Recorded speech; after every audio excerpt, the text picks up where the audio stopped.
Hello, everyone. Thank you for watching another episode here at Investing with All I See is W.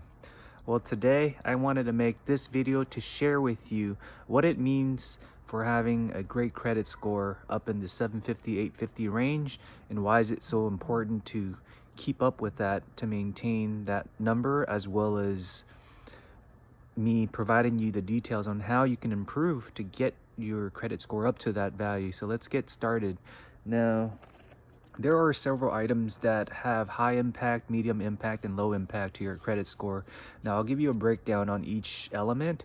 Now, first off, I will touch on the bucket of high impact. Now, when I say high impact, what I'm referring to is what are the things that have a significant impact to your credit score. Now, number one would be your payment history. So let's say if you are consistently on time with your payments on a monthly basis, let's say if you have automatic payment set up, then you'll be on a good state where you're consistently paying off your credit cards and so forth. So that has a big impact with payment history. So just be mindful to always be on time with your payment history, because once you miss one payment, then that will significantly impact your credit score.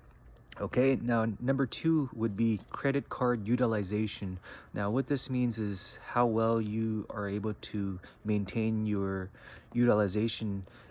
Now the cutoff for maintaining a good utilization would be less than 30%. So let's say if you have like multiple credit cards, let's say you have two credit cards with the total limit being like 10,000 for both.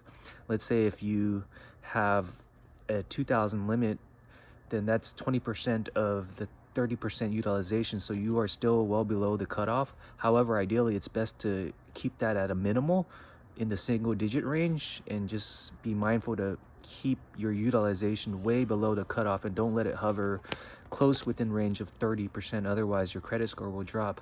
Okay, now to me, what does credit score mean, right? Like, what I view credit score is basically how well you can be trusted with being able to pay off liabilities and expenses.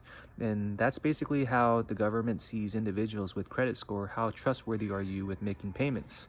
Now, number three for high impact would be derogatory remarks. So let's say if there are any red flags with your profile, then that can definitely drag down your account as well. So those are the three elements to high impact. They are payment history, credit card utilization at 30% or less, and derogatory remarks. Now I'll shift over to the medium impact, which is age of credit history, right? So ideally, let's say if you have credit cards, you don't want to close out your credit cards because it will be the average age of all your active credit cards.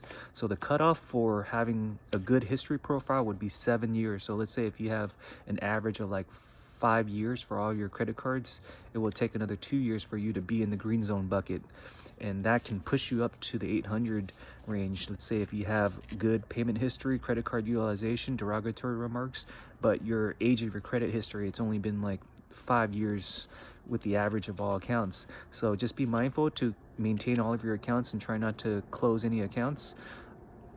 Now, last but not least would be low impact. These are also important, right? Let's say if you are striving for the high 750, 850, and the two elements would be just the total number of accounts that you have. Let's say if you have so many accounts, then that can definitely be a red flag. And the last one would be hard inquiries. So let's say if you continuously make inquiries, then that can definitely pose a red flag as well. However, it doesn't have a significant impact as payment history, credit card utilization, derogatory remarks, and age of credit history. So overall, I just wanted to make this video to kind of give you some insights on how I manage my credit score. My credit score is around the 750 range, but I feel like once my age credit history gets to the 7-year range, which is in about a month, I feel like it can boost me up to the 800 range. But what's most important here, I wanted to emphasize, is the fact that credit score is very important. You want to maintain that early on and keep that consistent, because it's basically how well you can be trusted whether you want to buy a car or get a mortgage. So it's very important that you maintain this. And let's say if you're having trouble with paying off credit cards, there are two solutions to doing that. One is behavioral technique, or two is the economic technique. Let's say if you have 3 credit cards, one with the high amount, second with less of amount, and the third one with the least amount. depending on how you want to do it, if you want to strike out the easy ones first, you can pay off the least amount, go to the second one, pay off the second one, then focus on the third. Or if you want to focus on paying off the most difficult one first and then moving on to the second, then to third, that works as well. That's the behavioral strategy. Now, the more effective way would be the economic strategy, where you focus on paying the credit card with the limit or with a certain amount that you owe that has the highest interest rate. Because technically, I mean, if you're paying the credit card that has the lower interest rate, then you will be having to pay more because the APR interest rates on the other credit cards are much higher. So that's a strategy for you to consider, whether behavioral or economic strategy works better for you. So overall, I hope that these techniques on how you can improve your credit score and why it's so important to maintain it. And thank you so much for watching another episode here at Investing with All I See is W. And I hope you gained some insight from this video. And if you found this video valuable, please hit the like and subscribe for more related content.